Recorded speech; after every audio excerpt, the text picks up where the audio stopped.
Aisyah radhiyallahu anha meriwayatkan lagi kasus lain, kata beliau, kana Nabi sallallahu alaihi wasallam yaqulu li inni la'alamu idza kunti anni radiyah wa idza kunti alayya ghadab. Kata Nabi sallallahu alaihi wasallam, saya tahu hai Aisyah, kalau kamu ridho kepadaku, dan tahu pula kalau kamu marah kepadaku. Kata Aisyah, min aina ta'rifu dzalik? Dari mana engkau tahu hal itu? Kata Nabi sallallahu alaihi wasallam, amma idza kunti anni radiyah fa innaki taqulin la wa rabbi Muhammad.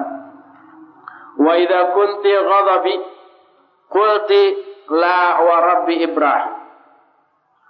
Kata Rasul sallam, adapun kalau engkau sedang ridho, sedang senang kepadaku, engkau akan mengatakan tidak, demi Rabbnya Muhammad.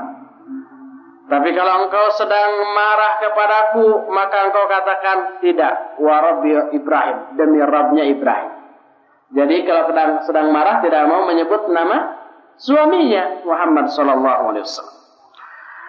Maka lalu aku berkata, kata Aisyah radhiyallahu anha, ajal ya Rasulullah ma ahjuru illa ismak. Sejak sekarang wahai Rasulullah, saya tidak akan menyebut ketika sumpah kecuali menyebut namamu. Itu Aisyah radhiyallahu anha menyatakan demikian dalam sebuah hadis yang diriwayatkan oleh Imam Bukhari dan Muslim. Termasuk juga di antara kesempurnaan iman seseorang, seorang suami menafkahi istrinya atau keluarganya dan tidak bakhil, tidak kikir, tidak cedit sehingga menyia-nyiakan keluarganya. Karena kikir kepada keluarga termasuk a'dhamu dzulmi, kezaliman yang sangat besar. Ini berdasarkan hadis dari Abdullah bin Amr radhiyallahu anhuma secara marfu', Rasul sallallahu alaihi wasallam menyatakan, kafa bil mar'i itsman ayyudayya may yaqut. Cukuplah seseorang itu dianggap berdosa apabila dia menyia-nyiakan orang-orang yang ada dalam tanggungannya. Hadis ini sahih riwayat Imam Abu Daud, Ahmad, Humaidi dan yang lain-lainnya. Maka apabila seorang suami kikir terhadap hartanya, tidak mau memberikan kepada keluarga dan istrinya, maka seorang istri boleh mengambil harta suaminya tanpa sepengetahuan suaminya, tetapi dengan cara yang ma'ruf, niat yang ma'ruf untuk memenuhi kebutuhan istri dia dan anak-anaknya, bukan dengan maksud ittilaf. Ittilaf itu merusak baik bisnis suaminya ataupun kekayaan suaminya, karena kalau dengan niat merusak itu jarimah, kriminal, dan itu tidak boleh. Umpama ini untuk modal dagang, ambil semuanya biar bangkrut, ini salah. Ini berdasarkan hadis Aisyah radhiyallahu anha. Kata Aisyah, qalat Hindun ummu Muawiyah li Rasulillah sallallahu alaihi wasallam, inna Abu Sufyan rajulun syahihun, fahal alaya junahun an akhudha min malihi sirran? Qala khudhi anti wa banuki ma yakfiki bil ma'ruf. Kata Aisyah, telah berkata Hindun, ibunya Muawiyah, istrinya Abu Sufyan. Hindun berkata kepada Rasul sallam, sesungguhnya Abu Sufyan seorang laki-laki yang kikir. Siapa Abu Sufyan? Suaminya Hindun. Maka boleh enggak? Apakah aku berdosa enggak kalau aku mengambil harta Abu Sufyan secara sembunyi-sembunyi, secara diam-diam, tanpa sepengetahuan suami? Kata Nabi SAW, ambil olehmu dan anak-anakmu sekedar untuk mencukupkan kalian bil ma'ruf, dengan cara yang ma'ruf. Ini menunjukkan bolehnya seorang istri mengambil harta suaminya tanpa sepengetahuan suaminya, tapi sekedar untuk memenuhi kebutuhan diri dan anak-anaknya. Kecuali kalau semua kebutuhan sudah terpenuhi semuanya, nih sehari dikasih 1 juta. Masih kurang, dia masih kadak-kodok kepada dompet suaminya. Ketemu 2 juta. Diambil lagi. Nah, ini kata orang Jepang, katsida. Katsida itu artinya keterlaluan. Orang-orang yang kurang ilmunya menyatakan hadis ini bertentangan dengan sabda Nabi sallallahu alaihi wasallam yang lainnya yang menyatakan adil amanata ila man i'tamanaka wala tahun man khanak. Hadis lain yang bertentangan dengan hadis Hindun itu, kata orang yang kurang ilmunya tadi, berbunyi, tunaikan amanah kepada orang yang mengamanatkan kepadamu, dan jangan kamu berkhianat terhadap orang yang mengkhianatimu. Hadis ini sahih riwayat Abu Daud, At-Tirmidzi dan Ad-Darimi. Bahkan Imam Bukhari pun meriwayatkan, tapi bukan dalam sahihnya, tapi dalam Al-Kabir. Apakah benar kedua hal ini bertentangan? Kata orang yang kurang ilmunya tadi, fa'akhdul mar'ati mimma li zawjiha bi ghairi idni khiyanatun wa qad nuhiya anha bin nasl kitab was sunnah. Maka bila seorang istri mengambil harta suaminya tanpa izinnya, ini merupakan sikap khianat. Katakanlah si suami sudah khianat dengan cara kikir. Kalau si istri mengambil harta tanpa izin suami juga sama-sama khianat. Hadis tadi menyatakan wala tahun man khanak, jangan kamu berkhianat kepada orang yang mengkhianatimu. Suami khianat kepada istri, istri jangan balas dengan pengkhianatan. Maka hal itu terlarang berdasarkan kitab dan sunnah. Itu katanya. Fanaqulu wabillahi taufik, maka kita jawab, laisal amru kama tawahhamu. Makna hadis tadi tidaklah seperti yang mereka fahami. Fama aradahu an-nabiy sallallahu alaihi wasallam fi hadits Hindin ghairu ma aradahu fil haditsil akhar. Maka maksud ucapan Nabi SAW dalam hadis Hindun tentu saja tidak bertentangan dengan ucapannya pada hadis yang kedua tadi. Wa qad dzakara al-ulama anna man kana lahu haqqun ala ghairihi yamnahu iyyahu fa dhafara min malihi bi syai'in jaza lahu ay yaqtadi minhu haqqahu. Para ulama telah menyebutkan, sesungguhnya barang siapa yang mempunyai hak terhadap orang lain, tapi orang lain itu menahan haknya, menahan hartanya dengan salah satu cara, maka boleh bagi dia untuk menuntut haknya kepada orang tersebut. Wa ma'lumun anna manzilatar rajul asy-syahih la yajma'u kulla ma yahtaju ilaihi ahluhu wa waladuhu minan nafaqah wal quswah wasairul marafiq allati talzamuhu lahum. Sedangkan satu hal yang sudah dimaklumi bahwa rumah seorang laki-laki yang kikir tidaklah mencakup atau menyediakan semua kebutuhan istri dan anak-anaknya berupa nafkah, berupa pakaian dan semua kebutuhan yang layak untuk istri dan anak-anaknya. Itu hak mereka. Makanan, pakaian itu hak istri dan anak-anak. Makanya Nabi SAW telah memutlakkan kepada Hindun izin untuk mengambil sekedar keperluan dirinya dan keperluan anak-anaknya. Maka hadis tunaikan amanah dan jangan kamu khianati orang yang mengkhianatimu, maksudnya adalah jangan kamu berkhianat setelah kamu dapatkan haknya dengan menuntut hak yang lebih dari itu. Adapun kalau dia menuntut sekedar sesuai dengan haknya, maka ini diizinkan berdasarkan ketetapan syariat. Oleh karena itu hadis Hindun tadi tidaklah di bawah hadis larangan dari khianat, larangan untuk berkhianat. Tidak ada hubungan antara kedua hadis dan tidak saling bertentangan. Maka sikap bijaksana kepada para wanita merupakan akhlak seorang muslim yang berakal. Kadang-kadang terjadi sesuatu yang apabila menimpa laki-laki tidak menjadi masalah.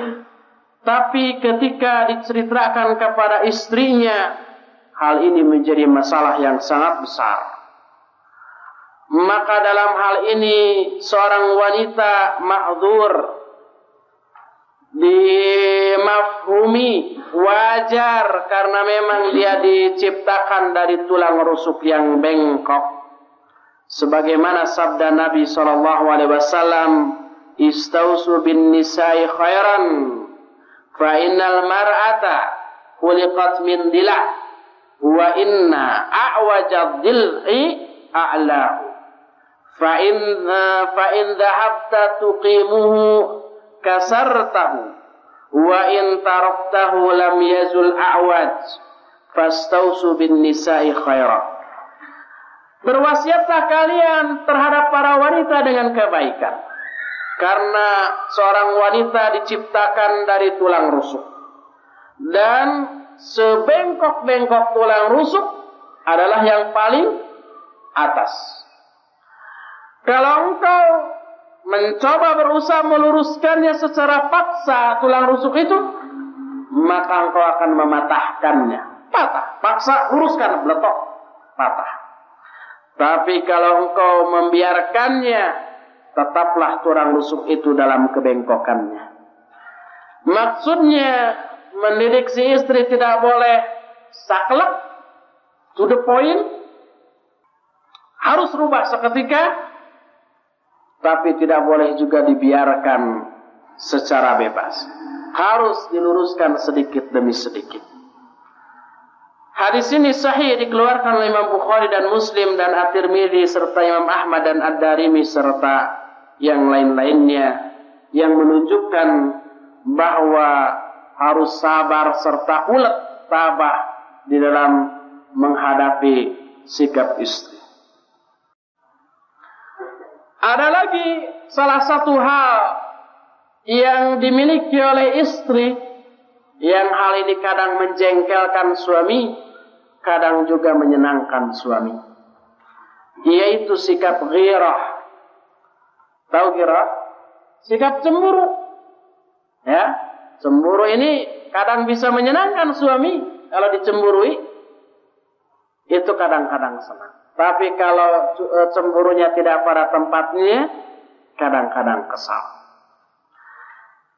Sikap cemburu ini merupakan watak wanita yang memang wanita diciptakan di atas watak itu. Kadang waqad tugharu li adaqil asbab wa atfahiha. Kadang-kadang si wanita cemburu karena sebab-sebab yang kecil, yang remeh, yang sepele.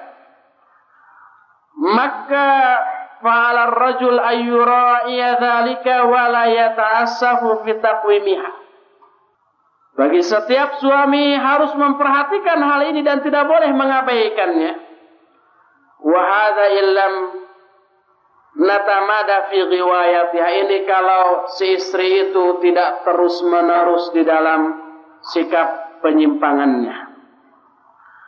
Wa illa falikulli maqamin maqal. Kalau terus-menerus, maka setiap kasus pasti ada tuntunannya dari syariat Islam sebagai jalan keluar dari hal itu. Jangankan wanita biasa, para istri Rasul SAW pun mereka pencemburu. Maka apalagi fa kaifa binisa'i asrina allati istahwadha alaihinna syaitan.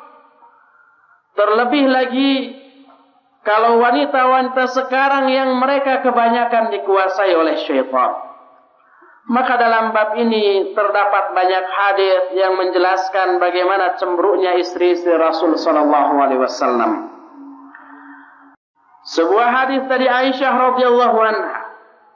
Hadis ini sahih dikeluarkan Imam Muslim dan An-Nasai serta Imam Ahmad dan yang lainnya.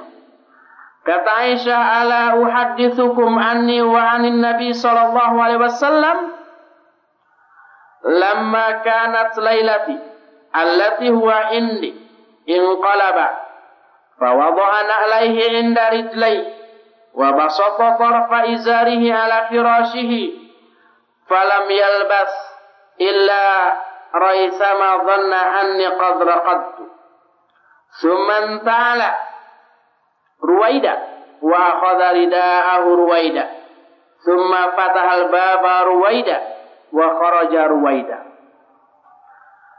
Kata Aisyah, maukah aku kabarkan kepada kalian tentang kisahku dengan Nabi sallallahu alaihi wasallam? Suatu saat pada malam ketika Rasul sallam ketika gilirannya bermalam di kamarku, beliau berbalik ketika tidurnya, lalu meletakkan kedua sendalnya di dekat kedua kakinya, lalu menghamparkan ujung sarungnya di atas tempat tidurnya dan tidak tidur kecuali sebentar saja. Beliau menyangka aku sudah tidur, kata Aisyah. Lalu beliau memakai sendal perlahan-lahan, mengambil ridanya, selendangnya juga perlahan-lahan, lalu membuka pintu perlahan-lahan dan keluar dari rumah perlahan-lahan juga. Kata Aisyah, faja'altu dir'i fi ra'si wa ihtamartu wa taqana'tu izari wa antalaqtu fi ithrihi hatta ja'al baqi fa rafa'a yadayhi thalatha marrat fa'afal. Saat itu dir'un, pakaian dalam wanita yang biasa dipakai oleh orang Arab. Pakaian dalam itu ya udah ada kerudung, udah ada daster kayak begitu. Itu biasanya dalam rumah. Kalau keluar dilapis lagi dengan jilbab. Saat itu pakaianku ada di sebelah kepalaku. Kalau aku pakai, ya, lalu aku ambil sarung dipakai untuk melapisi kemudian. Lalu aku pergi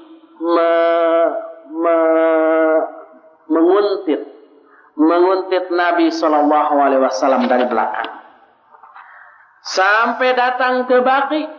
Baqi itu adalah kuburan para sahabat di samping Masjid Nabawi, di samping Masjid Madinah tentu saja.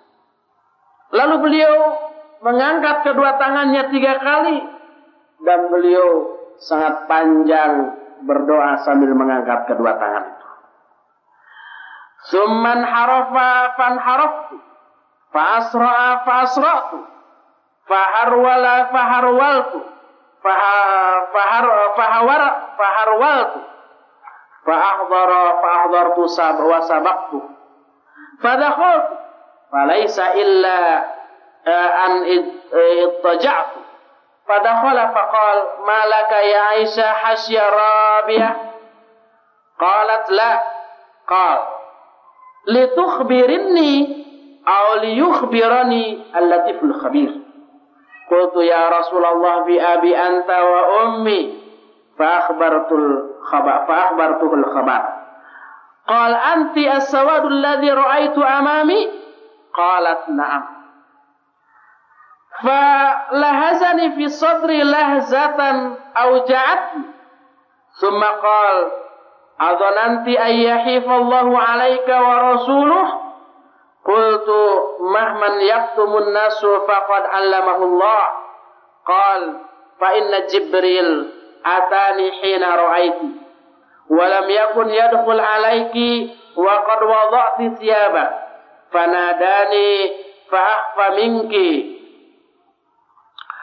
fa ajabtuhu fa akhfaituhu minki fadhanantu an qad raqadti wa qarihtu an uqidhaki wa khashitu an tastawhishi fa amarani an atiyal baqi fastaghfiru lahum. Lalu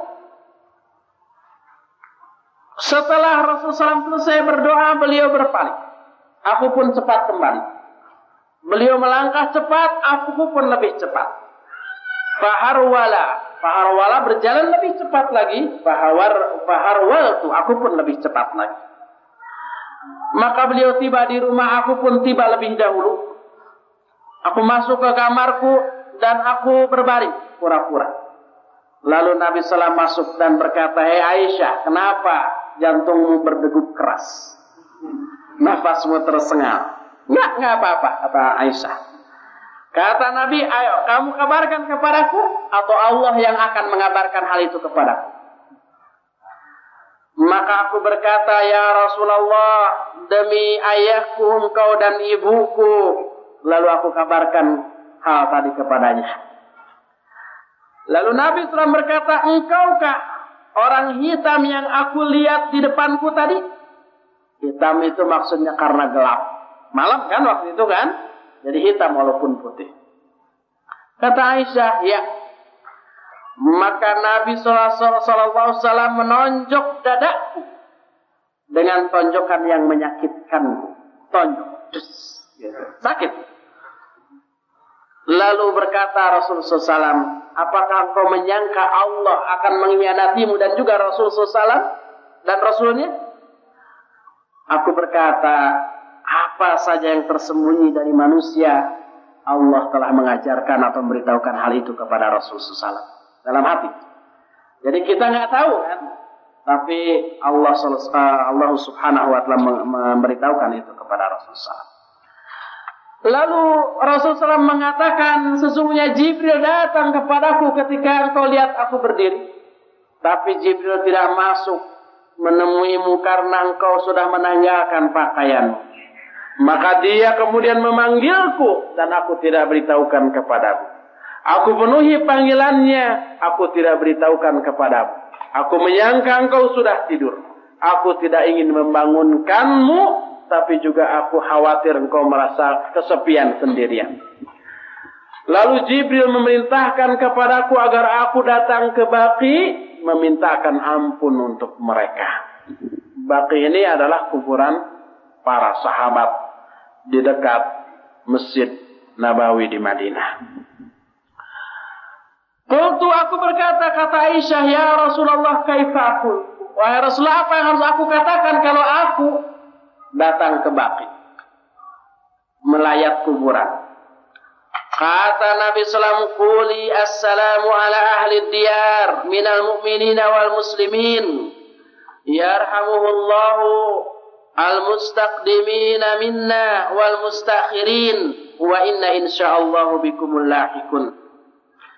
Katakan olehmu ini doa masuk makam, masuk pekuburan. Keselamatan atasmu, atas para penduduk kuburan ini, dari kalangan mukminin dan muslimin. Semoga Allah merahmati orang-orang yang lebih dulu dari kita dan orang-orang yang lebih akhir dari kita.